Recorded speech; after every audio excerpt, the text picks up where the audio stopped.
उसके लिए आप लोग यहाँ पे आए, आप लोगों का बहुत बहुत धन्यवाद। तो आज जो मुझे टॉपिक दिया है वो टॉपिक है मेंस्ट्रुअल साइकिल के बारे में बोलना है, मतलब मासिक धर्म, मेंसेस, पीरियड, जिसे हम नॉर्मल मतलब हमारे नॉन मेडिकल टर्म में बोलते हैं। मुझे बताइए आप में से कितने सारे लोग पीरियड को और एक नाम से बुलाते हो, और एक नाम से बुलाते हैं? यस, मासिक पाली आना, वो मराठी में बोलते हैं। तो पहले हम समझ लेते हैं कि ये मासिक पाली लेडीज में क्यों आती है। हर स्त्री के शरीर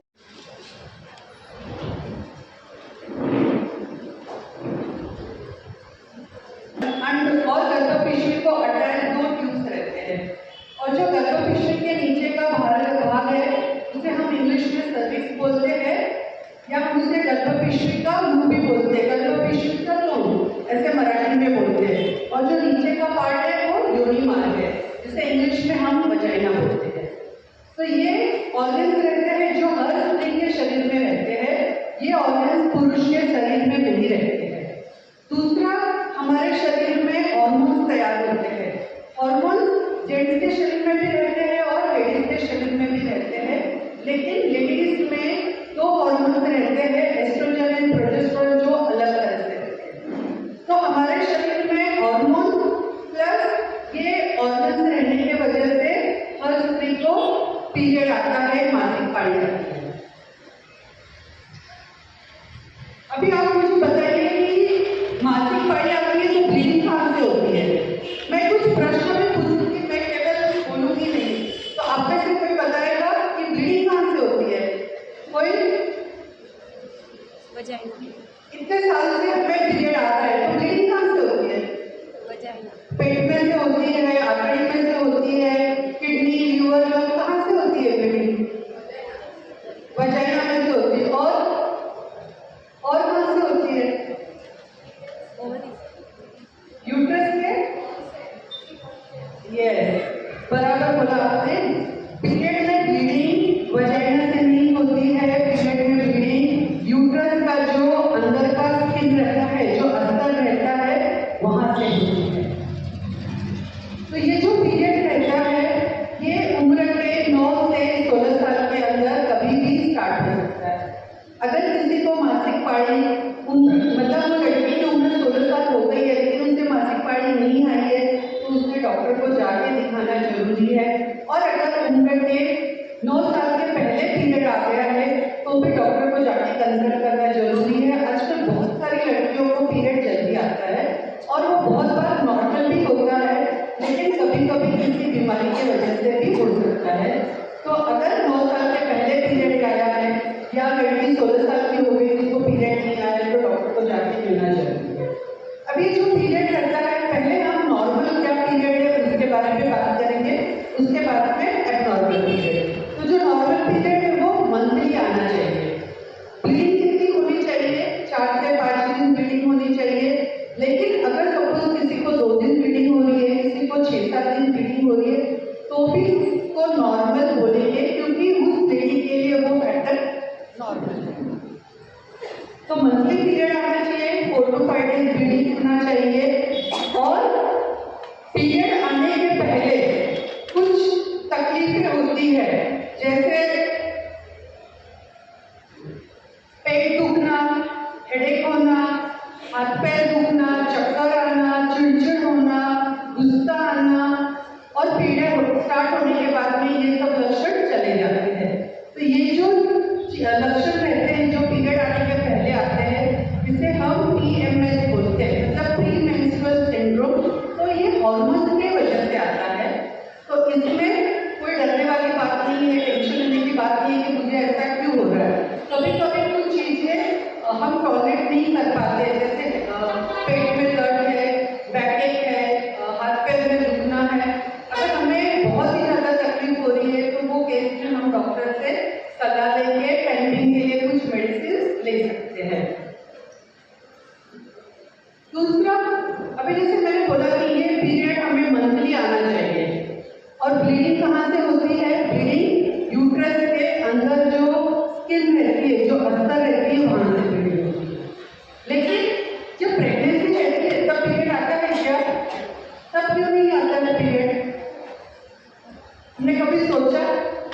हमारी सबके कम से कम 1-2 डिलीवरी तो हो चुकी है, तो हमने कभी सोचा ही नहीं कि प्रेगनेंसी में क्यों नहीं आ रहा है पीरियड। कोई बताएगा? कहीं आपने पढ़ा है साइंस में? प्रेगनेंसी में इसलिए पीरियड नहीं आता है कि जो यूट्रस, जो गर्भपिशवी है, उसके अंदर का जो स्किन है वो ग्रो होने लग जाता है, और जो बेबी बच्चेदानी में रहता है उसको वो ग्रोथ में हेल्प करता है, और इसकी वजह से हमें पीरियड नहीं आता है।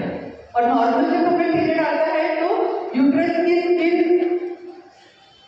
एक मिनट,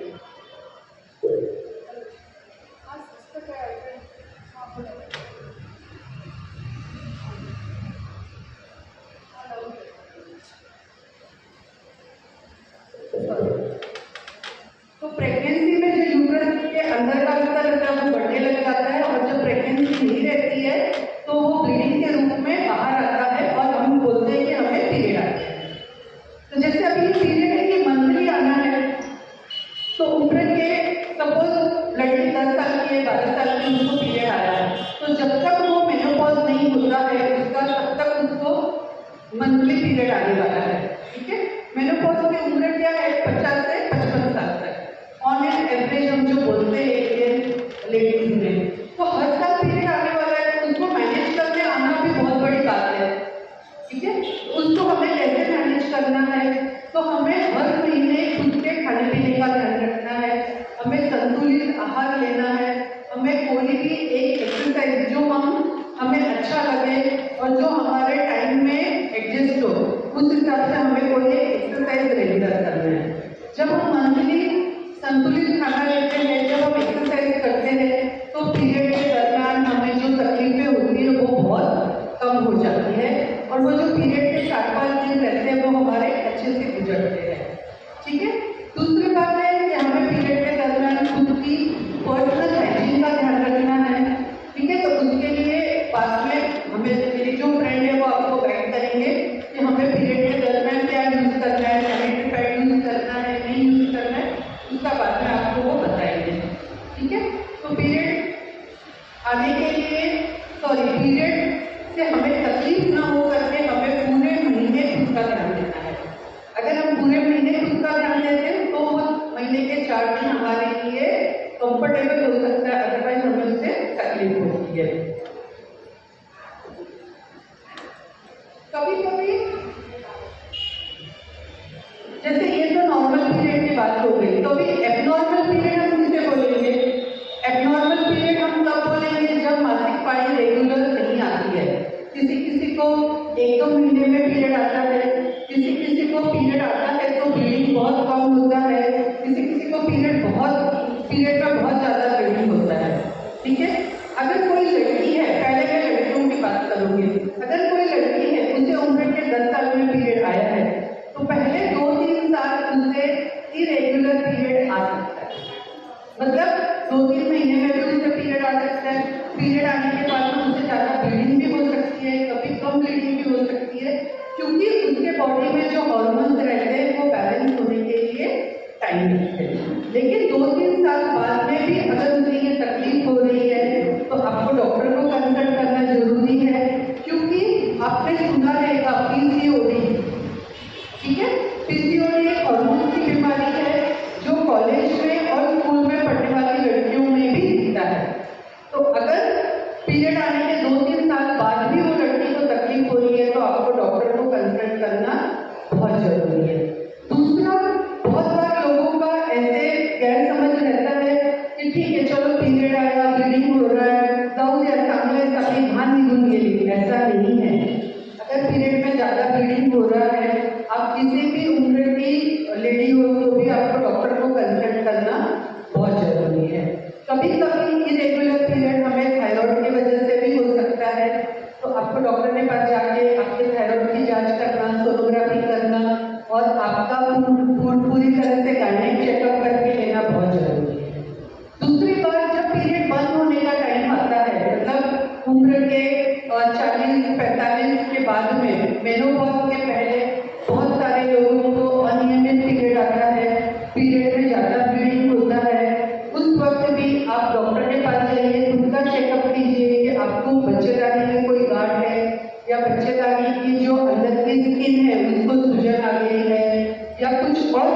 से आपको पीरियड अनियमित आ रहा है, ठीक है।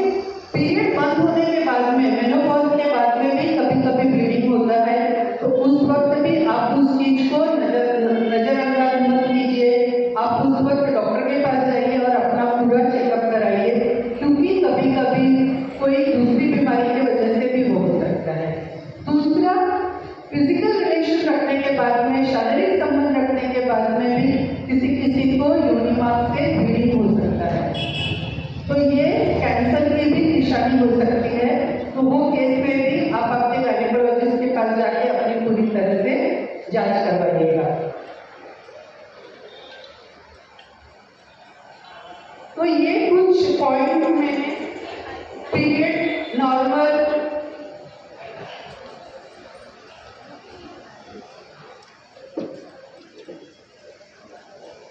तो ये कुछ पॉइंट मैंने नॉर्मल और एबनॉर्मल पीरियड के लिए बोले। अभी पीरियड रिलेटेड कुछ प्रश्न मैं आप लोगों को पूछूंगी। मुझे बताइए, आप लोगों में से कितने लोग पीरियड पोस्टपोन करने के लिए टैबलेट खाते हो? बताइए कितने लोग हर तीज त्योहार पे कितने लोग खाते हैं? आप हाथ तक बोल सकते हो। आज हम लोग यहाँ पे फ्री डिस्कशन के लिए आए हैं, कोई डरने वाली बात नहीं, कोई हिचक नहीं है। कुछ लोग हाथ उठा रहे हैं, लेकिन बस इतना ही हाथ उठा रहे हैं क्योंकि मुझे लगता है कि उनको भी पता है कि टैबलेट लेना गलत है, इसलिए वो कॉन्फिडेंटली हाथ नहीं उठा रहे। तो पीरियड का जो साइकिल रहता है उसको डिस्टर्ब नहीं करना चाहिए, क्योंकि मैंने आपको क्या बोला, हमें पीरियड क्यों आते हैं? हमारे हार्मोन्स के वजह से आते हैं। और हमें अनियमित पीरियड क्यों आते हैं? जब हमारे हार्मोन्स डिस्टर्ब होते हैं। तो अगर हम पीरियड को आगे पीछे करने हमारी मर्जी से अगर हम टैबलेट खाते, गोली खाते, तो वो गलत बात है, क्योंकि उससे हमारे हार्मोन्स डिस्टर्ब हो जाते हैं। तो हमें वो नहीं करना चाहिए, ठीक है। बहुत बार पिकनिक जाने के लिए, कोई पार्टी है, उसके लिए भी बहुत ही कैजुअली टैबलेट खाते हैं लोग, जो कि गलत बात है। दूसरा प्रश्न, मैं प्रश्न पूछ रही थी, कोई आंसर नहीं दे रहे, तो मैं एक्सपेक्ट करूंगी आप लोग उत्तर भी दीजिए। दूसरा प्रश्न मुझे ये बोलिए कि पीरियड में हम पूजा कर सकते हैं, मंदिर जा सकते हैं? कितने लोग नहीं बोल रहे?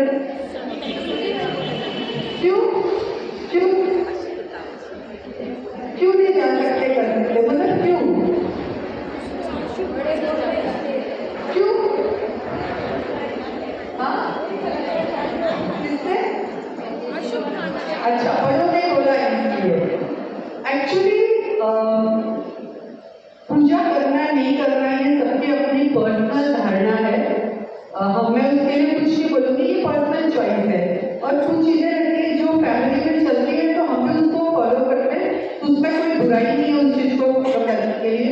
लेकिन एज ए डॉक्टर साइंटिफिकली ऐसा कोई भी क्या बोलते हैं मापदंड नहीं है, कोई क्राइटेरिया नहीं है कि हम पीरियड में मंदिर नहीं जा सकते या पूजा नहीं कर सकते। जैसे पहले जमाने में, बहुत सालों पहले, जो लेडीज थी उनको जब पीरियड आता था, तब उस वक्त उनके पास में पीरियड में यूज करने के लिए आज के जैसे पैड या और कोई चीजें नहीं रहती थी। वो क्या करती थी लेडीज, वो हाउसवाइफ रहती थी, वो आर्थिक दृष्टि से भी हस्बैंड पे डिपेंडेंट रहती थी। तो वो क्या करती थी, घर में जो फटे पुराने कपड़े हैं उसी कपड़े को पीरियड में यूज करती थी। तो उससे उनको इन्फेक्शन होने के चांसेस बहुत रहते थे और बहुत सारे लोगों को इन्फेक्शन होता भी था। उन लोगों को पर्सनल हाइजीन ये चीज पता नहीं थी। मतलब लोग जैसे लोग टॉयलेट के लिए भी, लैट्रिन के लिए बाहर जाते थे, आजकल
ऐसी धारणा हो गई थी कि पीरियड के वक्त में लेडी ने अलग बैठना चाहिए, उसने घर का काम नहीं करना चाहिए, उसने रेस्ट करना चाहिए। तो लेकिन धीरे धीरे उसका जो बेसिक जो फंडा था वो चेंज हो गया और लोगों ने पीरियड को माना कि ये स्त्री के लिए इम्प्योर है, शुद्ध नहीं है। और उसके वजह से फिर कुछ सालों के बाद में लोगों ने ऐसे धारणा बना दिया कि मासिक पानी आना ये उस लेडी के लिए इम्प्योर है, शुद्ध नहीं है। और उस वक्त लोग लेडी को अछूत के जैसे बिहेव करने लगे, लेकिन एक्चुअली ऐसा कुछ भी नहीं है। तो धीरे धीरे वो कंसेप्ट चेंज हो गया, उसका अलग ही रूप हो गया। बहुत सारे लोग बोलते हैं कि पीरियड में अचार को नहीं टच करना चाहिए, अचार टच करने से खराब हो जाता है। तो उसके पीछे कंसेप्ट ये है कि पर्सनल हाइजीन अच्छी नहीं थी, उसके वजह से अचार को नहीं टच करना चाहिए। पीरियड से वो कुछ रिलेटेड नहीं है। तो मैं अभी मेरी फ्रेंड डॉक्टर गौरी कलिंगर को आगे के टॉक के लिए माइक दे दूँ।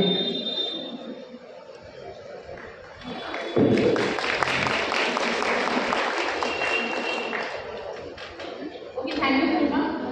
तो अब उन्होंने बताया कि हम लोग लेक्चर देने वाले हैं, तो मुझे अभी आपसे कुछ प्रश्न पूछने हैं। शायद हम लोग कुछ चॉकलेट खाने वाले थे, तो अभी चॉकलेट मिलेगा जो मतलब फॉलो बेस्ट आंसर।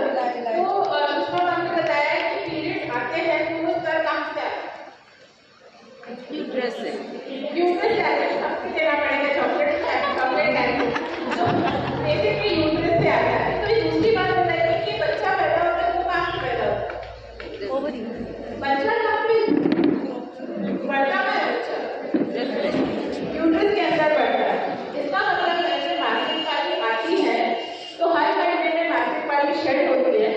अब मासिक पाली मासिक पाली में जो खून निकलता है, इधर हिंदी या मराठी? हिंदी। तो जो मासिक पाली में खून निकलता है वो जो बच्चेदानी के अंदर जो स्तर है वो और उसका खून निकलता है, बराबर है? ये यहाँ मतलब हम लोग समझ रहे हैं, लेकिन और मेडिकल लेक्चर हो जाएगा इसलिए मैं इसको दोहरा रही हूँ। तो वो निकलता है तो जब हर महीने निकलता है तो मतलब हर महीने नया स्तर तैयार हो रहा है। तो बच्चा जब ग्रो होता है अंदर, इसका मतलब क्या होता है? जिस दिन प्रेगनेंसी रुकती है, अब प्रेगनेंसी कब रुकती है? हर स्त्री के अंदर एक बीज बनता है, हर स्त्री में बीज बनता है। कब बनता है बीज? पीरियड्स के बाद में वो बनना स्टार्ट होता है और जिनके नॉर्मल पीरियड्स होते हैं उनके रफली 15 दिन के आसपास वो बीज अंदर बन के कलेक्ट होता है। उस दिन अगर संभव हो गया प्रेगनेंसी रुकती है, नहीं हुआ तो पीरियड आते हैं। तो नहीं हुआ तो पीरियड आते हैं, लेकिन वहाँ पे जो बच्चा रुकता है वो किस लेवल में रुकता है? तो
जल्दी मासिक पाली आ रही है तो आप इतना कर पाओगे नहीं कर पाओगे।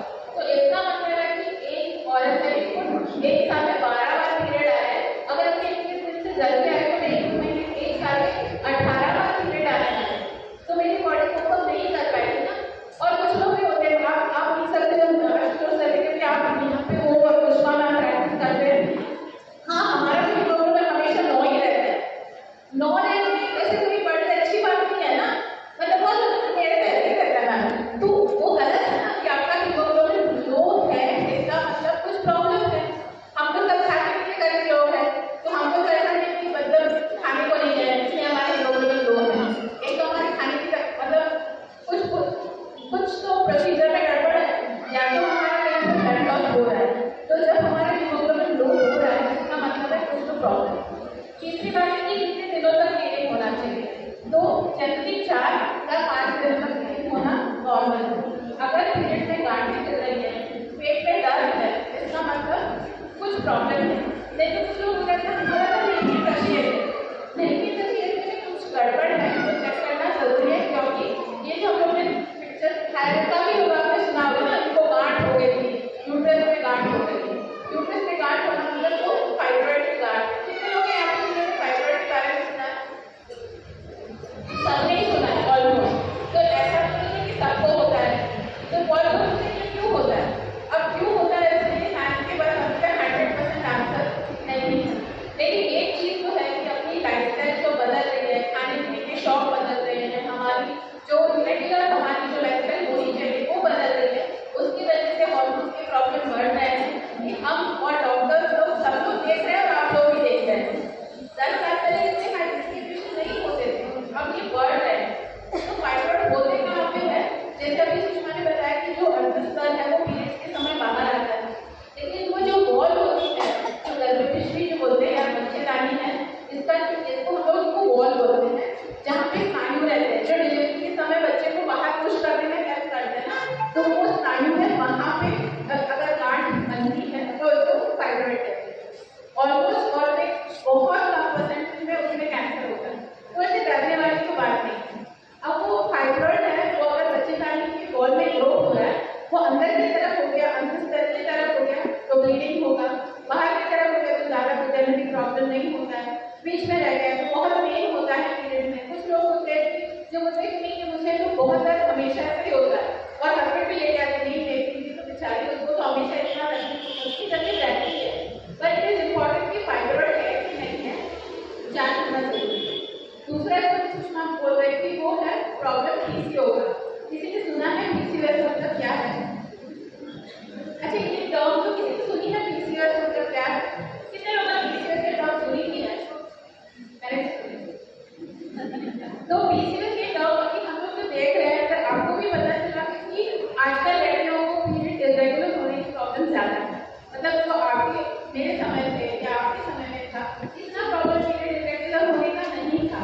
अब ज्यादा प्रॉब्लम क्यों हो रहा है? हम लोग जो खाते हैं उसमें पेस्टिसाइड है, पानी पीते हैं उसमें पेस्टिसाइड है, हवा भी है वो भी शुद्ध नहीं है, और फिर रहन सहन का भी है। सैटरडे संडे अगर आप किसी भी होटल में जाओ तो वहाँ पे वेटिंग रहता है, तो हमारे खाने की जो जनरली जो हैबिट्स है वो सब चेंज हो गई है।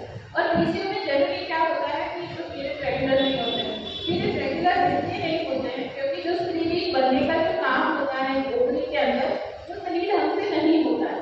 वो सही ढंग से ना होने की वजह से क्या होता है? वजन बढ़ता है, मतलब वजन बढ़ने की वजह से बीज बराबर नहीं बनता है, फिर से वजन बढ़ता है, फिर बीज बराबर नहीं होता है। तो कुछ लड़कियां भी होती मैम मैं कुछ खाती हूँ, खावा भी खा लिया तो भी मेरा वजन बढ़ता है। तो इसलिए ये पता करना जरूरी है कि ऐसे अनकंट्रोल्ड वेट बढ़ रहा है, पीरियड बराबर नहीं आ रहे हैं, लेकिन यहाँ कुछ लड़कियों को एक्स्ट्रा हेयर आ रहे हैं, यहाँ पे जैसे चिन के नीचे है, अपर लिप्स है, बॉडी पे है, तो उनको पीसीओ का प्रॉब्लम हो सकता है। अब साइंस ये बता रहा है कि अपने देश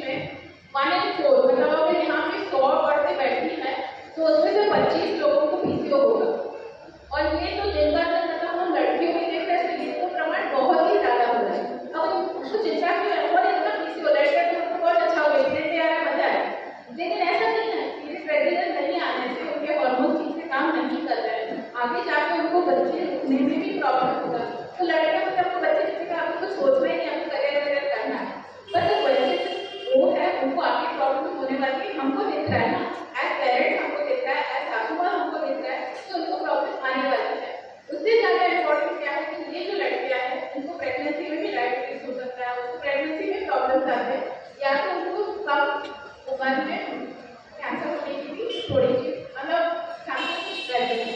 तो पीसीओ करेक्ट करने के लिए सबसे बेस्ट आंसर रहता है कि बच्चों का लाइफस्टाइल, खाना पीना, बच्चों मतलब सबका अपने खाने के ऊपर कंट्रोल होना चाहिए। कंट्रोल मतलब क्या है कि हम लोग क्या खाते हैं वैसे हमारी बॉडी रिस्पॉन्ड करती है। जैसे मराठी में बोलते हैं कि खाता जैसे तुम बनता, तो आप क्या खा रहे हो, मतलब कुछ मतलब पेरेंट्स बोलते हैं कि नहीं, मतलब लास्ट वीक मेरे पास पेशेंट आए थे, उसकी मम्मी बोली ये कुछ नहीं खाती, मैं कुछ नहीं खाती। मैंने कहा ठीक है, आप बताओ क्या क्या खाती है। तो सुबह में बादाम खाती है, चलेगी खाती है, 2 रोटी खाती है, सब कुछ मतलब जैसे नॉर्मल कोई खाती है, ये अच्छे से नहीं खाती। खाना कैसे, मैंने 2 लड्डू बनाए हैं, लड्डू नहीं खाती है, ये नहीं खाती। पर आपको ओवरलूट करना भी बच्चों को ओवरलूट नहीं करना चाहिए, न्यूट्रिशन अच्छा होना चाहिए, वो भी इम्पोर्टेंट है। और बच्चों को फिजिकल एक्टिविटी दो। आजकल आप किसी को भी पूछो, थोड़े से पूछो बच्चों को बोला एक्सरसाइज करो, तो बोलेंगे टाइम नहीं है। सुबह उठते हैं, फिर उसके बाद स्कूल जाते हैं, कॉलेज जाते हैं, फिर मोबाइल रहता है, मोबाइल के बाद में ट्यूशन होते हैं। ट्यूशन ज़्यादा इम्पोर्टेंट है एक्सरसाइज, लेकिन गलत है। उसको 2 मार्क्स कम भी मिले, लेकिन उनकी हेल्थ अच्छी नहीं तो कुछ काम का है। देखो हेल्थ अच्छी रहेगी, बड़े बड़े डॉक्टर बन रहे हैं, लेकिन खुद को डायबिटीज की गोली खाएंगे या ब्लड प्रेशर की गोली खाएंगे, वो भी कम उम्र में क्या फायदा है। तो इसलिए हमारे लिए जरूरी है कि बच्चों का एक्सरसाइज होना बहुत जरूरी है। और सिर्फ बच्चों का नहीं, यहाँ पे बैठे हर महिला आज भी जाके अपने फ्रेंड को, आपका जो व्हाट्सएप ग्रुप में है उसको सबको पिन करेगी, तूने आज एक्सरसाइज किया, क्या किया। हर किसी मतलब नेक्स्ट डे आके हमको बुलाते हैं, जो आपके 100% सब लोग एक्सरसाइज करने वाली ही महिला मिलनी चाहिए।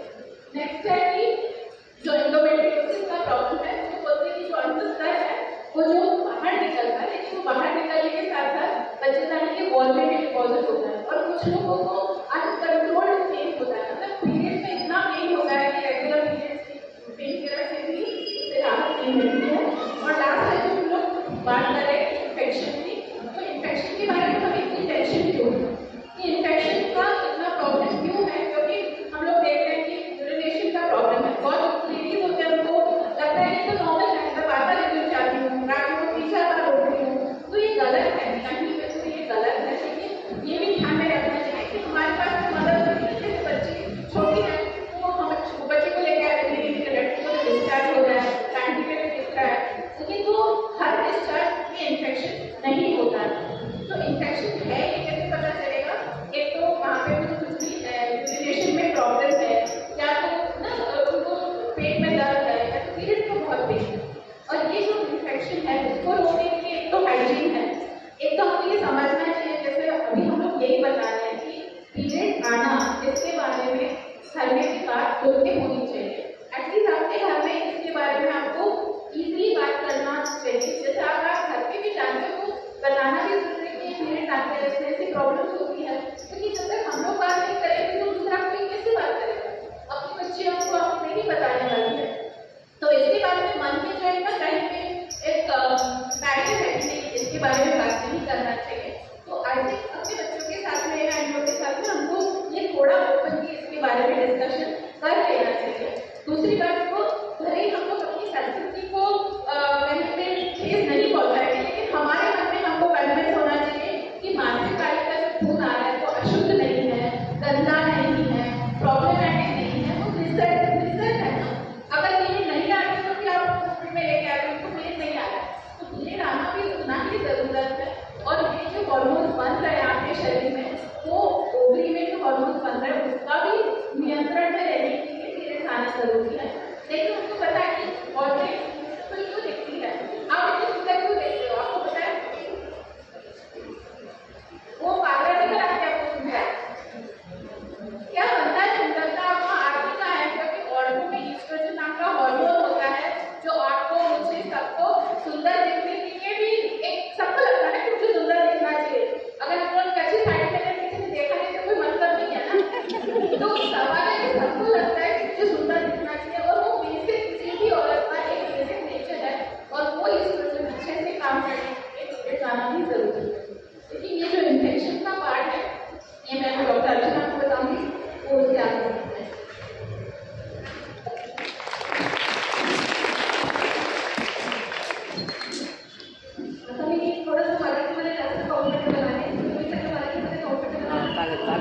चालेल चालेल.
आणि मग ते पूर्णपणे जाळलं की मग त्याचा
नमस्कार डॉक्टर आता पहिल्यांदा जेव्हा या फेजमध्ये आयसीयू जातो अराउंड 40 ते 50 मिली आम्हाला जास्त दिसतं. पण सेकंड इनिंग ऑफ लाईफ म्हणजे आतापर्यंत मुलांच्या जबाबदाऱ्या त्यांच्या जबाबदाऱ्या सगळ्या फार वाढलेल्या असतात. परंतु या सगळ्या गडबडीत स्वतःकडे बिलकुल लक्ष देते. पण ते हीच वेळ आहे सेकंड इनिंग आहे आणि त्याबद्दल शिक्षक माणूस व्यवस्थित पार पाडायचे स्वतःच्या तब्येतीची काळजी घ्यायला की मुलांसाठी घरासाठी खूप वर्ष व्यवस्थित राहू शकतात. आणि जसं मॅडमने सांगितलं आहे की म्हणजे हेल्थवर लक्ष द्या डाएट आणि तुमचा एक्सरसाइज व्यवस्थित ठेवलं तुम्ही सेकंड इनिंग आहे तुम्ही खूप छान पार पाडा. आता बरेच म्हणजे आम्ही काही प्रश्न वाचत होतो त्याच्यात कोणीतरी विचारलं की कॅन्सरविषयी माहिती सांगायची. तर तुम्हाला माहिती का इंडियन फिमेल्समध्ये कुठले रोग कॅन्सर कॉमन आहे?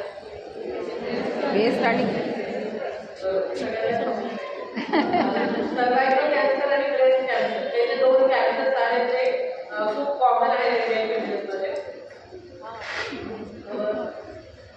त्याचा डिसीज बर्डन जर आपण बघायला गेलो तर आता इंडियन फिमेल्समध्ये सगळ्यात जास्त सर्वायकल कॅन्सर आणि दोन नंबर ब्रेस्ट कॅन्सर असा इन्सिडन्स त्याचा आहे. मी इन्सिडन्सवरती त्याच्यावर जाणार नाही परंतु हा जो सगळ्यात पहिल्यांदा आपण सर्वायकल कॅन्सरविषयी बोलू ब्रेस्ट कॅन्सरविषयी. तुम्हाला जी पहिली साईड दाखवली होती गर्भाशयाच्या पिशवीचं जे तोंड असतं किंवा मूग असतं ज्याला ग्रीवा असं म्हणतात किंवा आम्ही सर्व्हिस असं म्हणतो तो छोटासा पार्ट आहे. जेव्हा बेबी डिलिव्हर होतं तेव्हा आम्ही जे डायलेटेशन मोजून घ्या त्यानंतर बेबी बाहेर येते ते सर्व्हिस असतं. तर त्याचं काम खूप महत्त्वाचं आहे. तो 4 सेंटीमीटरचा म्हणजे सगळ्यात छोटा पार्ट आहे त्याचं कॅन्सर आणि इंडियन फिमेल्समध्ये सगळ्यात कॉमन आहे. आणि हा जो कॅन्सर आहे तो जनरली 40च्या वयापेक्षा जास्त दिसतो. त्याच्या आता आधी होतंय असं नाही आहे. तर हा एकमेव कॅन्सर आहे बॉडीचा जो प्रिव्हेंटेबल आहे. मी परत रिपीट करते प्रिव्हेंटेबल आहे. प्रिव्हेंटेबल म्हणजे माहिती तुम्हाला जो आपण होण्यापासून वाचवू शकतो. बाकीचे कुठलेही कॅन्सर आपण प्रिव्हेंट करू शकत नाही ते फक्त अर्ली डिटेक्ट होतं. त्याच्यामुळे कॅन्सर होणारच आहे असा हा कॅन्सर आहे. तर त्याची जी सुरुवात असते ती कॅन्सर व्हायला 8 ते 10 वर्ष आधी तिथून सुरुवात झालेली असते.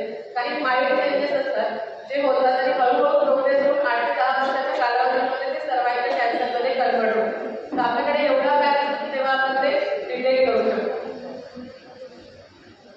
हे ओव्हरऑल वर्ल्डमध्ये पाहिलं तर सर्वायकल कॅन्सर इंडियामध्ये म्हणजे आपण पॉप्युलेशन बघायला गेलं तर वर्ल्डच्या मध्ये आपले 15-16% आहे परंतु आपला कॅन्सर रेट 70-80% वर आणि तेवढाच डेट पण आहे. रोड ट्रॅफिक ॲक्सिडेंटसाठी आपल्याकडे किती सेफ्टी रूल्स करतात हेल्मेट घाला हे घाला बरोबर आहे पण त्याच्यापेक्षा जास्त डेट इंडियामध्ये वर्षात सर्वायकल कॅन्सरमुळे होतं. ते का होतं कारण हा जो कॅन्सर आहे तो उशिरा डायग्नोज होतो. म्हणजे त्याचे सिम्पटम्स किती कॉमन आहे ते आपल्याला कळतच नाही की आपण कॅन्सर प्रोग्रेस होतो. त्याच्यामुळे आवाजच करतो. त्याच्यामुळे ते उशिरा डिटेक्ट झाल्यामुळे जर 2 लाख पेशंटमध्ये असेल तर 1 लाख पेशंट वर्षाच्या एंडला म्हणजे एका वर्षाच्या त्यांची डेथ होते. इतकं सिव्हिअर आहे आणि ते पण मराठी कळत नाही आहे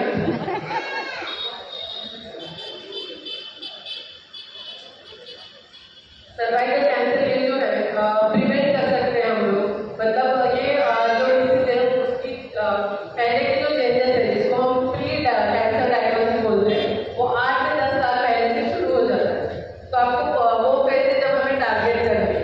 अभी मैं ये बोल रही थी कि रोड ट्रैफिक एक्सीडेंट्स के लिए जो रूल्स बनाए गए सेफ्टी रूल्स उससे हम लोग डेथ प्रिवेंट कर सकते हैं लेकिन उससे ज़्यादा डेथ्स जो है सर्वाइकल कैंसर की वजह से इंडियन फीमेल्स में हो रहे हैं और वो लेट डायग्नोसिस की वजह से होते हैं. जब तक पेशेंट को समझता है कि उनको कैंसर हुआ है तब तक ऑलरेडी वो एडवांस स्टेज में जा चुके होते हैं और उनके लिए सर्जरी का ऑप्शन अवेलेबल नहीं रहता.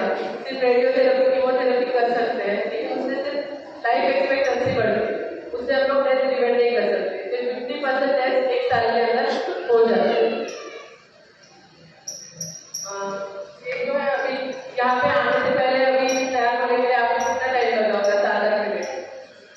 वो 7-8 मिनट के अंदर एक महिला की डेथ इंडिया में सर्वाइकल कैंसर की वजह से होगी. मतलब every 7 minute woman is dead. ये कार्यक्रम खत्म होने से पहले कितने लोगों की डेथ हो चुकी होगी पता नहीं. And I am repeating again कि ये प्रिवेंट कर सकते हैं फिर भी हो रहा है. और इसके जो सिम्टम्स हैं जो है ना वो क्या रहते हैं एक्सेसिव वाइट डिस्चार्ज रहता है, ब्लीडिंग होता है या फिर कॉन्टैक्ट करने के बाद ब्लीडिंग ज़्यादा होता है या कॉन्टैक्ट करने के समय पेन होता है. जो वाइट डिस्चार्ज आता है उसको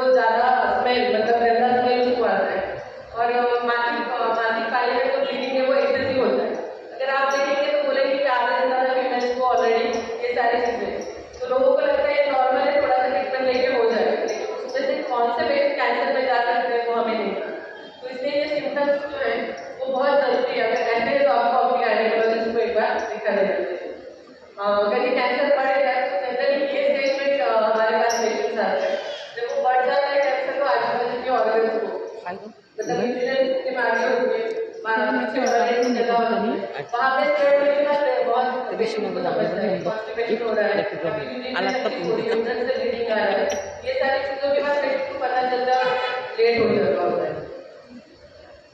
और ये कैंसर कौन से लोगों में कॉमन है, तो जनरली जिनका सेक्सुअल एक्टिविटी अभी स्टार्ट होती है या फिर जिनकी इम्यूनिटी कम होती है, क्योंकि generally after starting of sexual activity जो एक वायरस है ह्यूमन पैपिलोमा वायरस, वो वायरस की वजह से सर्वाइकल कैंसर होता है। लेकिन ये एचपीवी इन्फेक्शन बहुत ज्यादा मतलब ये तो इम्यूनिटी सबको होता है, लेकिन जिनकी इम्यूनिटी कम है उनमें वो ज्यादा प्रोग्रेस होता है, उन्हें सर्वाइकल कैंसर की चांसेस ज्यादा है।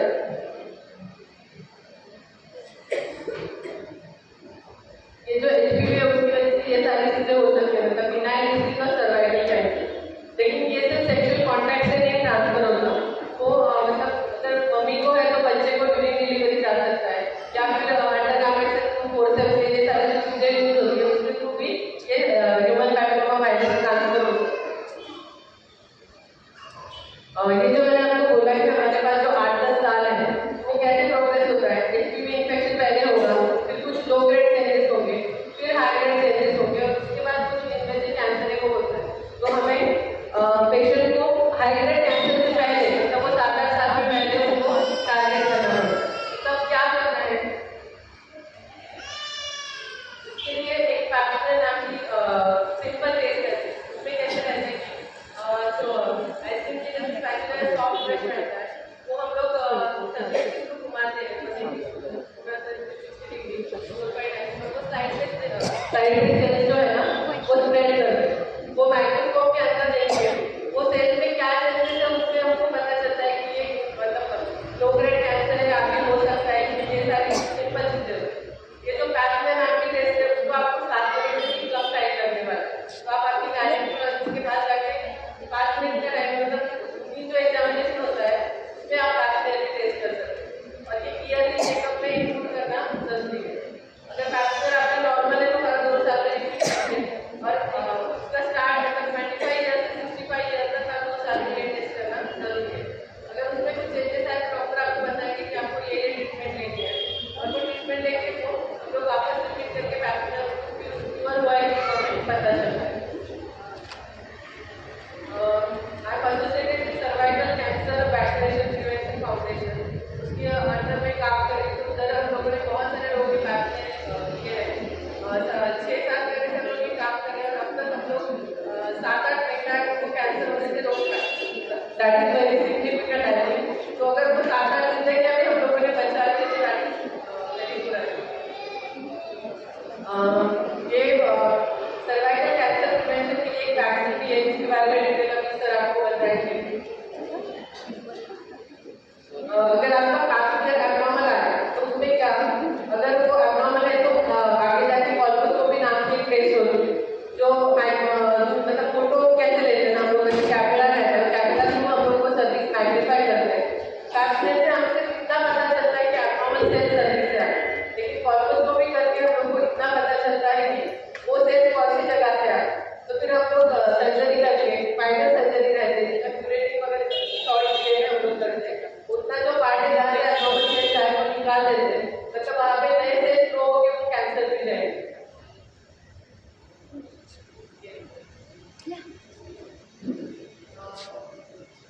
ये सर्वाइकल कैंसर प्रिवेंशन जो फाउंडेशन के अंदर हम लोगों ने बहुत सारे कैंप किए, फ्री कैंप भी किए हैं, और ये सारी सुविधाएं पेशेंट्स को अवेलेबल कराई है।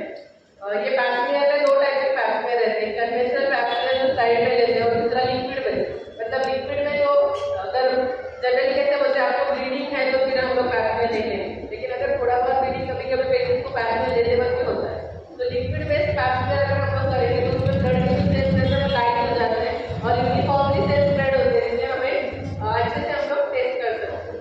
तो ये लिक्विड बेस्ड पैपिलर के साथ एचपीवी टेस्ट भी अगर हम लोग करेंगे तो पेशेंट का हाई रिस्क और लो रिस्क हम लोग पहले से जान सकते हैं। सर्वाइकल कैंसर प्रिवेंशन फाउंडेशन की टोटल 21 सेंटर्स नासिक में अलग अलग जगह पे, आप कौन से भी सेंटर पे जाके पैपिलर का टेस्ट कर सकते हैं। अभी ये सर्वाइकल कैंसर के बारे में मैंने बताया। दूसरा जो कैंसर कॉमन है वो है ब्रेस्ट कैंसर। तो ब्रेस्ट कैंसर के लिए आपको क्या करना है, ब्रेस्ट कैंसर भी हम लोग पहले डायग्नोज कर सकते हैं, उसका अर्ली डायग्नोसिस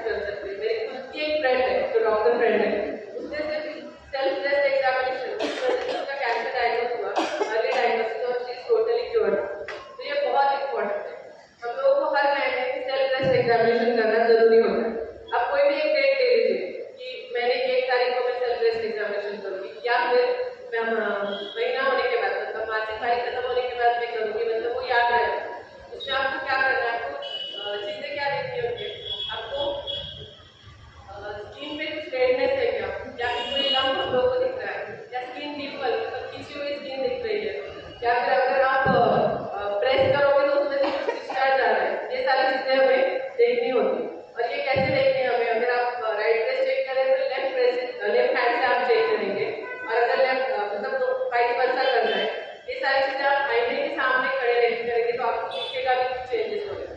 पहले आप सिर्फ नॉर्मली खड़े रहेंगे, उसके बाद आप हाथ ऊपर करके खड़े रहेंगे, फिर मसल टॉट हुई तो अगर लंब कोई छुपा हुआ है तो वो भी आगे आ जाएगा। ये दूसरी पोजीशन है। थर्ड पोजीशन इधर आप मतलब कमर पे प्रेस करके फिर देखेंगे नीचे के मसल टॉट पर, तो भी कभी कभी लंब हमें आगे दिख रहा है, या ये सारी चीजें लेट के भी आपको करनी है। मतलब ये 3-4 पोजीशन में आपको देखना है कि कुछ ब्रेस्ट में अलग चेंजेस दिख रहे हैं।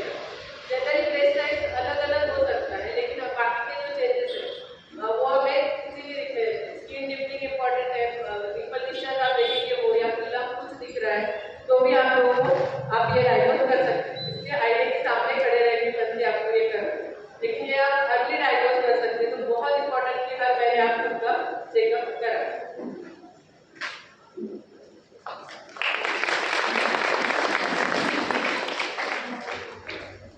में कॉमन पाए जाएंगे कि सबसे जो कॉमन जो मैडम ने बताया, जो बच्चेदानी के मुंह का कैंसर है उसको सर्वाइकल कैंसर बोलते हैं। ये एक ही वैक्सीन, ये एक ही कैंसर है जो कि हम होने से बच सकते हैं और उसके लिए वैक्सीन अवेलेबल है।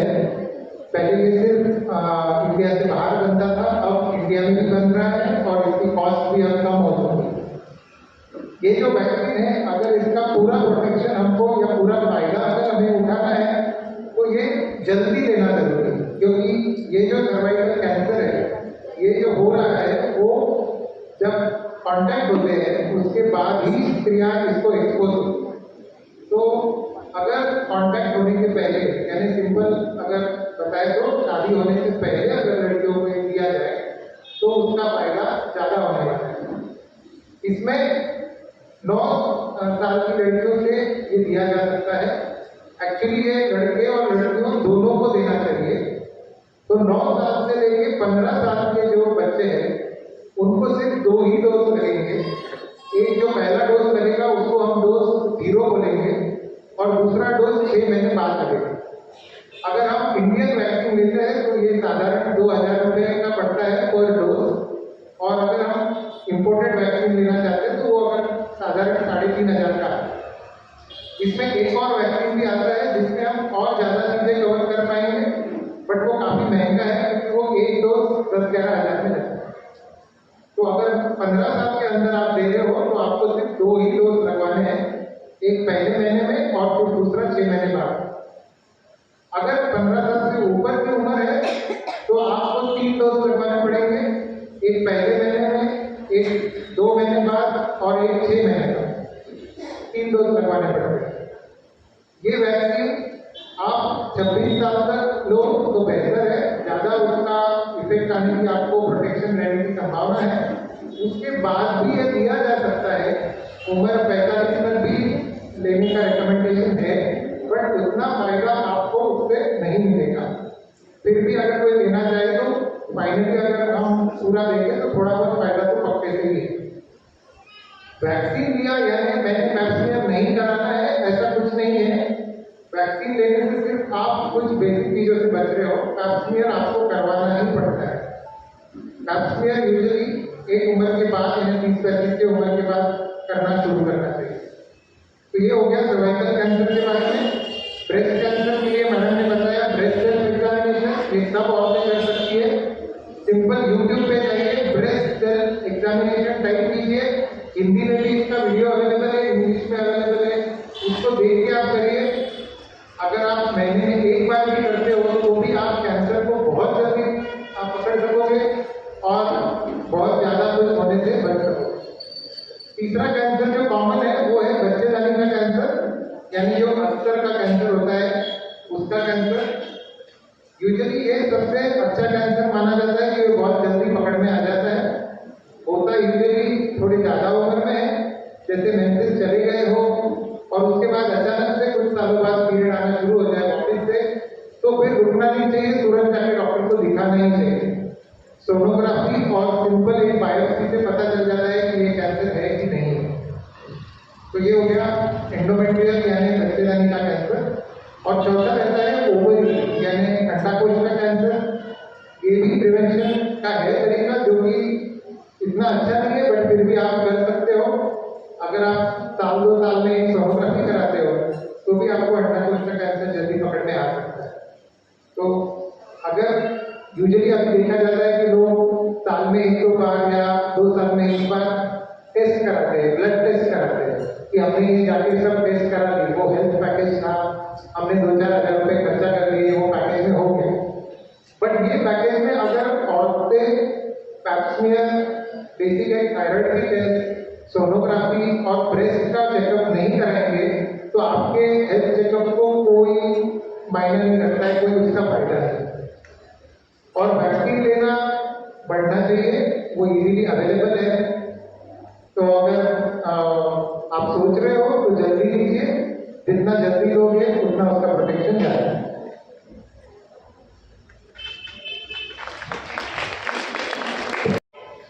इससे पहले कि हम लोग प्रश्न से स्टार्ट करते हैं, मैं ये बताना चाहती हूँ कि इस साल हम जो नासिक गायनेकोलॉजिस्ट है, हमने ये फेम नाम का प्रोजेक्ट आगे किया है, जिसको हम लोग प्रैक्टिस को और ये वाला जो प्रोजेक्ट है उसमें हम क्या करना चाह रहे हैं, हम 3 चीजें करना चाह रहे हैं। एक तो है कि सभी में जन जागृति लाने की कोशिश कर रहे हैं कि मेंस्ट्रुएशन या तो मासिक पानी गंदी नहीं होती है, ये नैसर्गिक चीज है, इसमें अगर आप हाइजीन अच्छे से रखते हो तो ऐसी कोई भी प्रॉब्लम नहीं है। दूसरा है कि उसके साथ में अनेक हमारे घरों में या ऐसी बहुत सी मिसकंसेप्शन है इसके बारे में, तो हम लोग आपसे भी जानना चाहेंगे कि आपके घर में ऐसा अगर कुछ है तो हम भी आपसे सीखेंगे कि अरे ऐसे ही कोई भावनाएं से जुड़ी है जो मासिक पानी से है।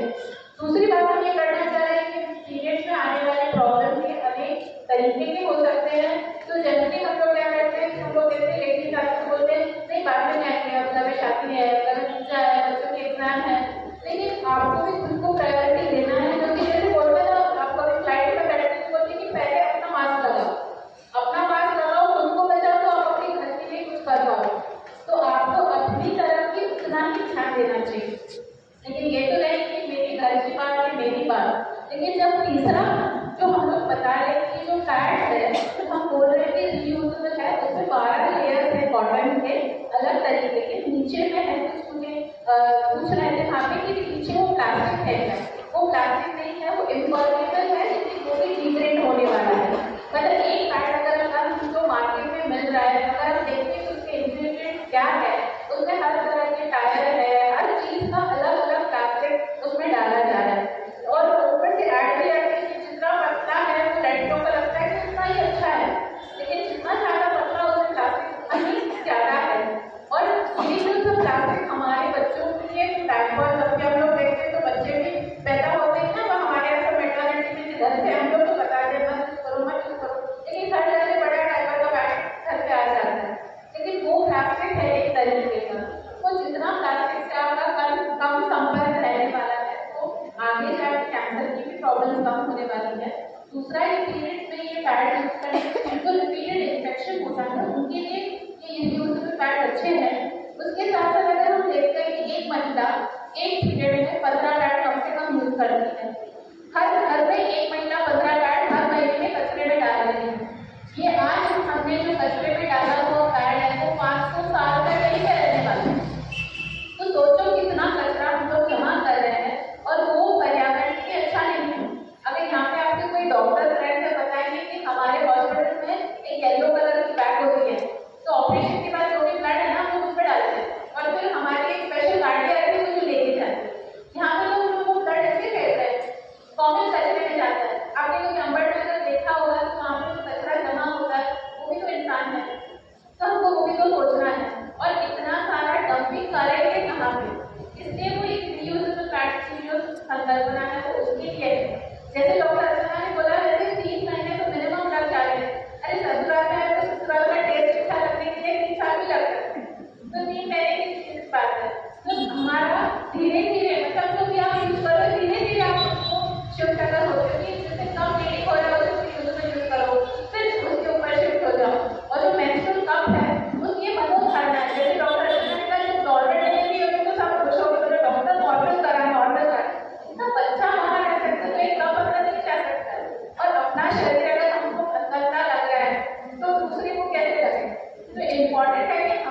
शरीर से प्यार करना चाहिए और सही तरीके से उनको भी तो मेंटेन करना चाहिए। तो ये जो मेंस्ट्रुअल कप है, नॉर्मली एक पैड है ना 5 या 10 ml ब्लड अगर आता है, नॉर्मली पीरियड में कितना ml ब्लीडिंग होता होगा, आपको कैसा लगता है? नॉर्मल पीरियड आ रहा है तो कितने लीटर ब्लड आप यूज करते हैं? Any idea? नॉर्मल पीरियड नहीं, 40-50 नहीं, और कोई कितना? 80 है, गूगल पे नीचे है, अरे उसने लिखा था तो आपने ध्यान नहीं सुना। तो 80 ml या 100 ml ब्लड जाता है। एक पैड है ना रफली 10 ml तक ब्लड एब्सॉर्ब कर सकता है, या 5, लेकिन 10 मतलब पूरा शोक होगा। एक मेंस्ट्रुअल कप है ना, वो कम से कम 15 ml ब्लड पकड़ सकता है। तो आपको वो चेंज करने के लिए भी क्या जरूरत है? कुछ नहीं है। जो लड़कियां होती है ना, उनको कॉम्पिटिशन जाना है, उनको स्विमिंग करना है, कैसे कई औरतें होती नहीं, मेरे तो पीरियड है तो एक्सरसाइज कैसे करूंगी? एक्सरसाइज करना और पीरियड आने का वैसे कोई संबंध नहीं है, ये अपने खुद की डिक्लेयर वाली छुट्टी है। तो सवाल है कि ये जो है ये मेंस्ट्रुअल कप जो है, इसका भी एक मानने में देयर इज अ रिजर्वेशन। जैसे पहले हम लोग मोबाइल फोन नहीं यूज करते थे ना, पहले तो अगर आप किसी पर प्रेस वाला बटन नहीं मतलब क्या यूज करते हैं, अभी स्मार्टफोन का जमाना है तो हम लोग सीख गए ना।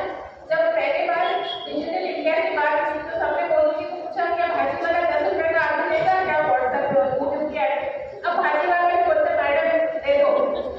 तो हमारे कुछ मन की बात है, बस कहीं रिस्ट्रिक्शन है मन में कि ये कब से ही हमारा कुछ ना कुछ धीरे धीरे चेंज होने वाला है।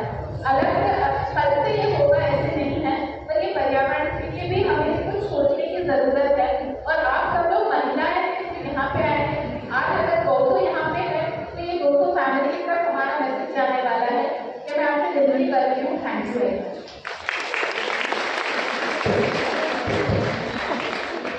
अभी हम प्रश्न उत्तर सेशन स्टार्ट करेंगे।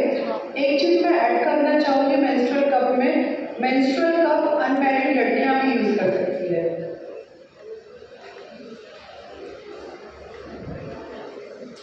हमारे पास कुछ प्रश्न आए हैं। तो पहला प्रश्न है, पीरियड में चेहरे पर पिंपल्स क्यों आते हैं और ब्रेस्ट पेन क्यों होता है? Because of progesterone hormone. Hindi हाँ, पीरियड में जब प्रोजेस्टेरोन नाम का हार्मोन जब सिक्रेट होता है तो पीरियड के पहले हमें फेस टेंडरनेस होता है, क्योंकि प्रोजेस्टेरोन हार्मोन की वजह से वाटर रिटेंशन बॉडी में होना शुरू होता है। वाटर रिटेंशन की वजह से अगर जो ब्रेस्ट है उसमें अगर वाटर रिटेन होना शुरू हुआ तो ब्रेस्ट में शुरू हो जाता है।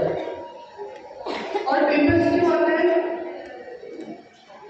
तो बेसिकली ये प्रोजेस्टेरोन आना चांस है। थोड़ी देर पहले हम लोग ईस्ट्रोजन की बात कर रहे थे, इतनी सारे नाम हम लोग बता रहे हैं, लेकिन जो मासिक रहती है उसके जो पहले हाफ में ईस्ट्रोजन नाम का हार्मोन ज्यादा काम करता है। जब ये रिलीज हो जाता है, जब ओव्यूलेशन जिसको बोलते हैं, उसके बाद में प्रोजेस्टेरोन नाम का केमिकल अपनी बॉडी में बनता है। अब वो ठीक से बन रहा है, कब बन रहा है, ज्यादा बन रहा है, उसके ऊपर एक पिंपल्स आना या ब्रेस्ट में थोड़ा वाटर रिटेंशन होना और पेन होना नॉर्मल चीज होती है। लेकिन कुछ हद से ज्यादा अगर हो रही है तो फिर हमें उसकी चिंता करने की जरूरत है। अगर कोई लड़की को अभी तक पीरियड नहीं आया है, सपोज वो 15 साल की हो गई है, तो क्या उसको गर्म खाना खिला के हम पीरियड ला सकते हैं उसकी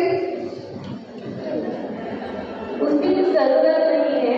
आप थोड़ा एक साल वेट कर सकते हैं। एक साल के बाद वेट करके आप एक सोनोग्राफी कर लेना। सोनोग्राफी में जो ओवरी का साइज सब कुछ अच्छा होगा तो आप और एक साल वेट कर सकते हैं।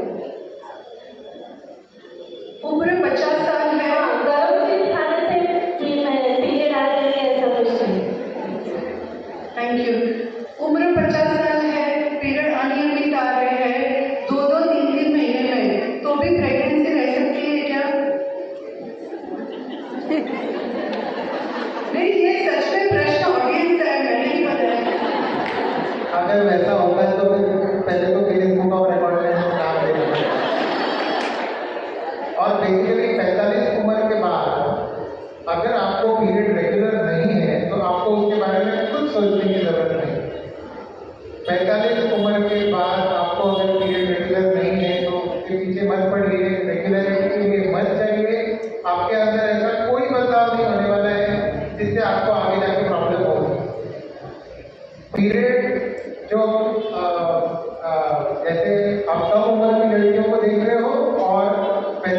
आगे की लड़कियों को देख रहे हो, इनमें रेगुलरिटी का बहुत कोई महत्व नहीं है। हाँ, अगर आपको बहुत ज़्यादा स्त्राव हो रहा है, 6 दिन से ज़्यादा हो रहा है, तो आपको जरूर डॉक्टर के पास जाना है, बट रेगुलरिटी के लिए कोई जरूरत नहीं है डॉक्टर के पास जाने की। जब तक पीरियड पूरी तरह से जाते नहीं, मेनोपॉज हम लोग कब बोलते हैं? जब आपको पूरे 1 साल पीरियड नहीं आया, 2-2, 3-3 महीने में आ रहा है, इसका मतलब आपको ब्लीडिंग हो रहा है, हार्मोन्स आप में, तो प्रेगनेंसी रह सकती है। पूरे 1 साल जब आपको पीरियड नहीं आते, तब आप समझे कि आप मेनोपॉज में गए। 6 महीने नहीं आया मेरा मेनोपॉज नहीं, 1 साल तक पीरियड नहीं आया तो ही मेनोपॉज आया। ओके, तब तक कभी भी प्रेग्नेंट रह सकते हैं। डॉक्टर चेतना, मेनोपॉज के बाद में क्या क्या प्रिकॉशन लेना चाहिए, ये भी एक प्रश्न है। मतलब रूटीन क्या कैसे एडवाइस करोगे? मेनोपॉज के बाद जनरली ब्लड काउंट, मतलब सीबीसी जो हम लोग बोलते हैं, इसमें हीमोग्लोबिन पता चलता है, वो इम्पोर्टेंट है। थायराइड हार्मोन की टेस्ट इम्पोर्टेंट है, शुगर की टेस्ट इम्पोर्टेंट है, रैंडम पीएचएच जो हम लोग बोलते हैं। यूरिन इन्फेक्शन के लिए यूरिन की टेस्ट, ये 4 चीजें आपको करना जरूरी है। उसके साथ 65 ईयर्स तक पासवेयर करना चाहिए। हर साल सोनोग्राफी करना भी जरूरी है, हर साल में 1 बार। साल में 1 बार आपको ये सारी चीजें करानी है, मतलब 40 के बाद सोनोमामोग्राफी, मैमोग्राफी, ये सारी चीजें भी ऐड होती है। सिर्फ मैमोग्राफी अगर आप कर रहे हैं तो आप 3-4 साल बाद कर सकते हैं। बाकी जो चीजें हर साल में 1 बार आपको करना जरूरी है। और मेनोपॉज आता है तब क्या होता है, हमारी फेमिनिटी जो है वो एस्ट्रोजन हार्मोन की वजह से, एस्ट्रोजन हार्मोन कम होने लगता है, उसकी वजह से वो एस्ट्रोजन हार्मोन सिर्फ यूट्रस पे एक्ट नहीं होता, वो बॉडी के बहुत सारे पार्ट पे एक्ट होता है। इसलिए 40 ईयर्स के बाद, 45 ईयर्स के बाद हाइपरटेंशन, डायबिटीज, ये सारी चीजें है ना कॉमन होता है। तो इसके लिए ये इम्पोर्टेंट है कि हम हर साल चेकअप करके देख लें कि ये सारी चीजें आपको हो रही है। स्कूल कोई लड़की है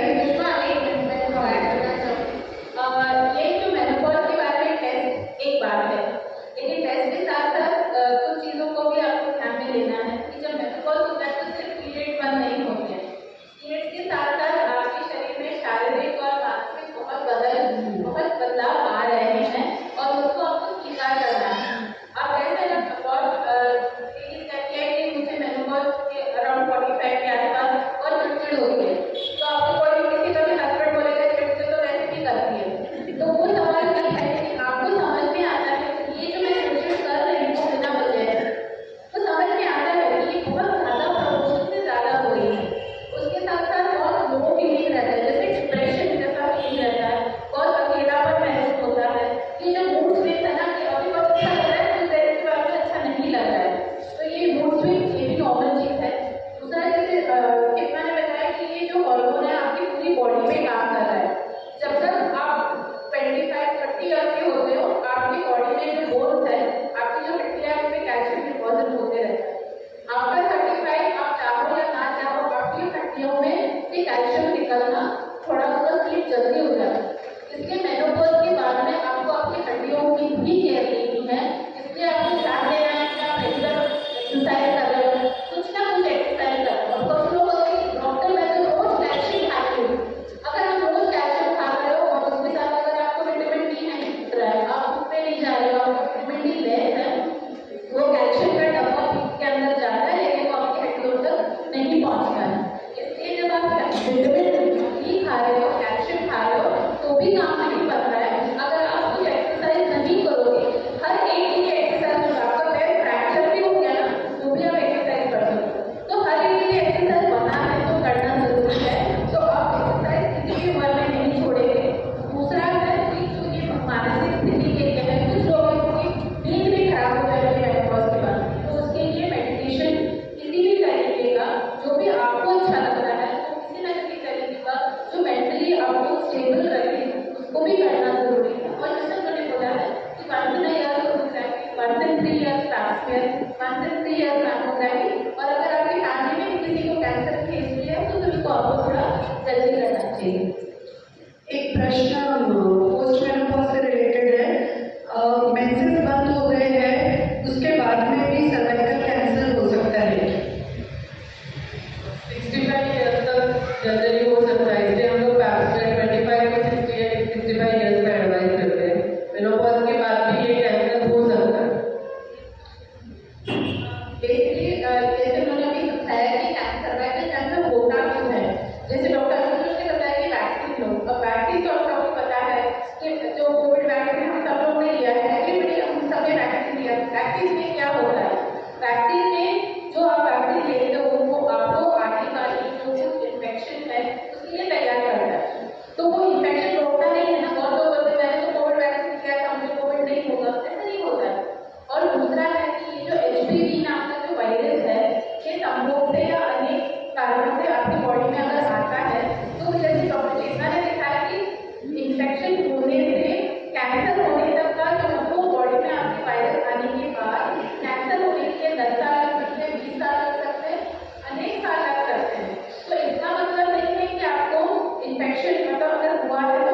डिस्चार्ज हो रहा है, मतलब यूरिन मार्ग से डिस्चार्ज है या कुछ पेन है, इन्फेक्शन है, तो आपको डॉक्टर को तुरंत दिखाना चाहिए, क्योंकि तब जब पीरियड नहीं आ रहा तो डॉक्टर को दिखाना भी प्रॉब्लमैटिक होता है। या तो बुजुर्ग रहते हैं, उनको लगता है शर्म आती है कि घर में कैसे बताओ मुझे प्रॉब्लम है। कितनी सारी औरतें होती हैं जिनको यूरिन में भी प्रॉब्लम होती है, जैसे बहुत दूसरे कारणों से यूरिन छूटती है, वो डॉक्टर को जब जाके बताने के लिए हमको पूछना पड़ता है आपने जो प्रॉब्लम है क्या उसको बताओ, क्योंकि काफी बार संकोच की वजह से हम लोग नहीं बताते और बताना बहुत जरूरी है। डॉक्टर अर्चना, अभी आपने मेंस्ट्रुअल कप और क्लॉथ पैड की बात की, तो वो कहाँ पे मिलेगा और क्लॉथ पैड की कीमत क्या है? मेंस्ट्रुअल कप जो है वो स्मॉल, मीडियम और लार्ज साइज में अवेलेबल है। आपको मेडिकल स्टोर में वो मिल सकते हैं, अदरवाइज ऑनलाइन भी ऑर्डर कर सकते हैं। क्लॉथ पैड भी ऑनलाइन में, मेडिकल स्टोर में भी, कोई कोई मेडिकल स्टोर में है। उसकी कीमत अराउंड 300 to 500 तक है, अच्छे क्वालिटी वाले उसमें। आपने डॉक्टर अर्चना ये तो बताया कि मेंस्ट्रुअल कप इंसर्ट कैसे करना है, लेकिन सपोज कभी नहीं निकाल के आया तो क्या करना है फिर? एक मिनट मैंने इसकी ऐड करना चाहूँगी कि ये जो मेंस्ट्रुअल कप है और ये जो मेंस्ट्रुअल पैड है, अब आपके किसी भी गायनेकोलॉजिस्ट के पास अगर आप जाते हैं तो हमारे सारे जो गायनेक एसोसिएशन है, किसी भी डॉक्टर के पास में आपको जो अच्छे वाले पैड, अच्छे वाले कप है उनकी आपको इन्फॉर्मेशन मिल जाएगी। तो मेडिकल स्टोर में भी आजकल हर मेडिकल स्टोर में ये उपलब्ध नहीं होगा, इसलिए आप आपके पास वाले गायनेकोलॉजिस्ट के पास में जाइए, वो हमारे एसोसिएशन से जुड़े हैं, वो भी आपके गायनेक है और वो आपको सही तरीके से कहाँ पे मिलेगा तो आपको बता देंगे। डॉक्टर अर्चना, अगर निकाल के नहीं आया तो क्या करना है? नहीं आया तो डॉक्टर के पास जाना है और डॉक्टर आपको कंफर्टेबली बताएंगे। आप भी निकालेंगे उनके सामने तो आपको कॉन्फिडेंस आएगा कि हम लोग भी वो नेक्स्ट टाइम कर सकते हैं। ओके, और अनमैरिड लड़कियों में सेफ है मेंस्ट्रुअल कप यूज करना? अभी सेफ में एक्चुअली अनमैरिड लड़कियां यूज करती है। हम लोग पहले रिकमेंड नहीं करते थे, लेकिन लड़कियां खुद यूज करके हमारे पास आती थी कि हम लोग मेंस्ट्रुअल कप यूज कर रहे हैं। So it is very comfortable to them also, उनको भी अच्छा लगता है कि they are very comfortable by using this menstrual cup, तो कुछ प्रॉब्लम नहीं है, यूज कर सकती है। तो उसका जो इंसर्शन है तो एक 2 टाइप्स है, सी करके और सी करके इसको आप जब फोल्ड करेंगे तो ऐसा सी जैसा हो जाएगा, तो कुछ बचा हो जाता है। Then you insert static position side और जस्ट उसको छोड़ देना है, तो इलास्टिक की वजह से वो खुल जाता है एंड सर्विस के इधर सर्विस है तो इधर ये बैठ जाता है, तो ब्लीडिंग इसमें ही जाती है। अभी दूसरा है तो वी शेप, मीन्स इसको नीचे दबा के एक वी शेप होता है, then you insert like V shape inside the vagina. जब भी आप स्क्वैटिंग करेंगे या सिटिंग पोजीशन होंगे तो इधर इंसर्ट करना है। पहले थोड़ा सा डिफिकल्ट लगेगा, थोड़ा हाथ मीन्स पानी में ये करके आपका थोड़ा लुब्रिकेशन हो जाएगा, थोड़ा गीला होने से वो स्लिप अंदर ठीक से जाएगा, तो थोड़ा 2-3 मंथ्स लग सकते हैं उसके लिए, लेकिन वंस आपने लोगों ने यूज किया तो कंफर्टेबल हो जाएगा। तो एक आपने यूज किया है तो आपको समझ में आएगा कितना कंफर्टेबल है, आप अपने फ्रेंड्स को शेयर करके, फैमिली मेंबर्स को शेयर करके। डॉक्टर आशुतोष, पीसीओएस के पेशेंट्स को आप सर्वाइकल वैक्सीन का सजेशन दोगे क्या? पीसीओएस का सर्वाइकल कैंसर का कोई वैसे रिलेशन नहीं है। सर्वाइकल कैंसर 9 साल की उम्र के लड़के और लड़कियों दोनों को देता है, किसी बीमारी का उससे कोई रिलेशन नहीं। स्कूल गोइंग लड़की है, महीने में 2 बार पीरियड आता है और हर वक्त उसे 10 से 12 दिन ब्लीडिंग होती है। डॉक्टर ने 21 गोली का कोर्स सजेस्ट किया है, तो वो लेना चाहिए क्या? अब जो डॉक्टर ने आपको 21 दिन का गोली का कोर्स दिया है तो हम समझेंगे कि शायद आप गायनेकोलॉजिस्ट के पास ही गए हो और उन्होंने उसकी जांच करके वो गोली दी है, लेकिन सबसे इम्पोर्टेंट बात है कि आप 15 दिन में क्यों आ रहा है, अगर उसकी जांच हो गई होगी तो 21 दिन की गोली ठीक है, लेकिन लाइफ लॉन्ग 21 दिन की गोली नहीं खानी है। मेरी जो कंडीशन है वो समझ लेना जरूरी है। 15 साल में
मेनोपॉज के बाद में स्पेशली वो चेक करके देखो।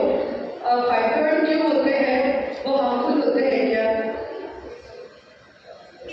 मैंने तो ये पहले बताया कि फाइब्रॉइड जो होते हैं उसका साइंस के पास 100% आंसर नहीं है। फाइब्रॉइड होने के लिए आपके हार्मोन्स कहीं पे गड़बड़ा जाता है, उसकी वजह से भी हो सकते हैं। उसके लिए बेसिकली अपनी पीरियड में आपको कुछ रेगुलरिटीज है तो उसको अर्ली डिटेक्ट करना ही सही बात है। और उसमें जनरली हम लोग देखते हैं कि हार्डली 1% मतलब 100 में से एक कभी उसमें कैंसर होता है, जनरली 99% वो हार्मफुल या कैंसरस नहीं होते। अगर हम हार्मफुल सिर्फ कैंसर को समझते हैं तो कैंसरस नहीं होते हैं, लेकिन फाइब्रॉइड के वजह से पेन है, हीलिंग है, उससे प्रॉब्लम हो सकती है। Itching and heat are related to any cancer disease? Itching and heat in the vaginal part, is it related to any cancer disease? Question है। इचिंग जो है वो जनरली इन्फेक्शन की वजह से आता है। एक तो है जो कॉमनली वजाइनल इन्फेक्शन है, वो फंगल इन्फेक्शन हो सकता है।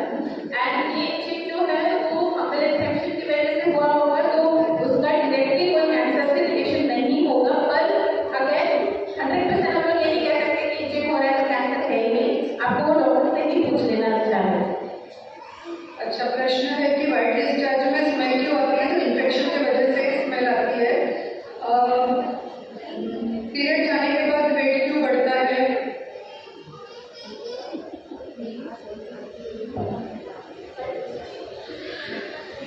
ओके, पीरियड जाने के बाद वेट क्यों बढ़ता है? लेकिन उसका कुछ ऐसा संबंध नहीं है। लेकिन पीरियड जाता है तभी महिलाओं में अराउंड 45-50 होता है और उनकी जो एक्सरसाइज कैपेसिटी होती है वो कम होती है। तो एक्सरसाइज एंड डाइट फॉलो करना बहुत जरूरी है। 40-45 के बाद कुछ तो आपको कार्डियक एक्सरसाइज करना चाहिए, like fast walking, steps up and down, जैसे स्ट्रेचिंग एक्सरसाइज है, और डाइट में भी थोड़ा ध्यान रखना चाहिए। डॉक्टर चेतना, ब्रेस्ट में चर्बी की गांठ होना मतलब कैंसर की गांठ है क्या? और क्या करना चाहिए हमें अगर चर्बी की गांठ है तो? लेकिन वो पहले डॉक्टर से डायग्नोज करके लेते हैं कि वो चर्बी की गांठ है। आप खुद डिसाइड कर लीजिए कि ये चर्बी की गांठ है या कैंसर की गांठ है। अगर आपको बहुत सारी लड़कियों में जनरली हम लोग फाइब्रोएडेनोमा करके एक गांठ देखते हैं तो 13-14 साल या फिर 17-18 साल की लड़कियां मम्मी के साथ आती है कि वहाँ पे कुछ हुआ है, वो मतलब मोबाइल रहते हैं, हम लोग ब्रेस्ट माउस बोलते हैं, वो अगर हम लोग मूव करें तो वो मोबाइल रहते हैं, तो जनरली वो बिना ही गांठ रहते हैं। लेकिन अगर वो इंक्रीज हो रही है, कुछ प्रॉब्लम हो रहा है तो फिर हमें सर्जिकली रिमूव करना पड़ता है। कोई भी गांठ को चर्बी की है तो पहले आप डॉक्टर से कंफर्म करके लीजिए और उसके बाद इन्वेस्टिगेशन करना जरूरी है। Doctor Gauri, stress incontinence stress कैसी हो है? अच्छा, रेगुलर ऐसा है कि अगर मैं छोटे चीज या कुछ पता है खाती हूँ तो अचानक से थोड़ी सी यूरिन छूट जाती है और मुझे हमेशा वो मेडिसिन करता है, उसको हम लोग यूरिनरी इनकॉन्टिनेंस बोलते हैं। मतलब तो अपने मर्जी के खिलाफ नॉर्मली हम अपने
कोई भी टाइम आपका खाली नहीं होना चाहिए, उसको आपको व्हाट्सएप के लिख के भरना नहीं है, कुछ एक्टिव कुछ अलग करके उसका वो टाइम का यूटिलाइजेशन अगर आप करते हो हर चीज हर रोज कुछ नया सीखना।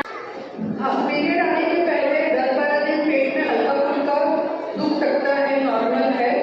दूसरा है कि पीरियड में ज़्यादा ब्लीडिंग होना भी ठीक नहीं है। अगर ऐसा है तो हमें डॉक्टर से कंसल्ट करना चाहिए।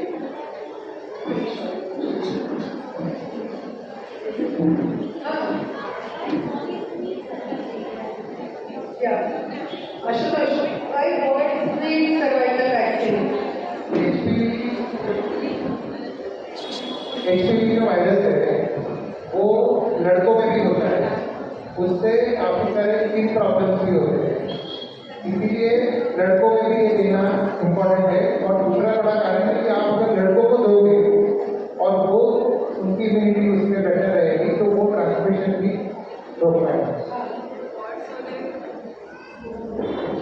मेरे पिक्चर्स आगे शेयर बजन में वार्ड जो रहते हैं, कोई भी वार्ड तो लड़कों और लड़कियों में किसी में भी आ सकते हैं, तो सौदे लड़के क्या लड़कों को भी मिलते हैं।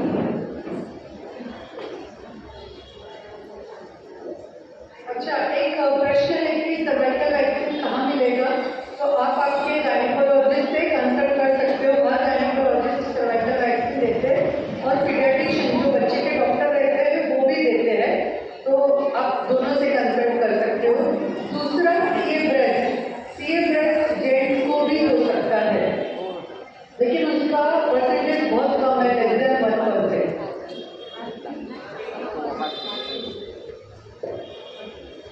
हमने सब प्रश्नों के उत्तर दिए हैं और किसी को कुछ पूछना है? एक था वो जो पीपॉज वगैरह या वजन में पॉज के यूज करना चाहिए या नहीं, उसका कंफ्यूजन रहता है, तो ऐसा कुछ यूज करने की जरूरत नहीं रहती है। एक प्रश्न है कि जो ब्रेस्ट में चर्बी की गांठ होती है वो हेमोपैथिक ट्रीटमेंट से ठीक हो सकती है क्या? अभी एक्चुअली हम सब एलोपैथिक हैं, तो हम तो वैसा रिकमेंड नहीं करेंगे, बट अगर आपको उससे ठीक लगता है तो आप ले सकते हो।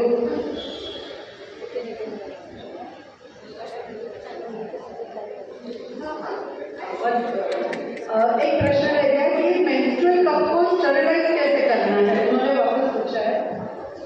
वो स्टरलाइज करने की जरूरत नहीं रहती है मेंस्ट्रुअल कप, आप सादे पानी से उसको धोना है और समझो कि आफ्टर पीरियड आपने मेंस्ट्रुअल कप यूज किया तो नेक्स्ट साइकिल तक रखने के लिए उसको थोड़ा हॉट वाटर से क्लीन करके फिर सूखा करके फिर वो रख सकते हैं। डॉक्टर अर्चना, मेंस्ट्रुअल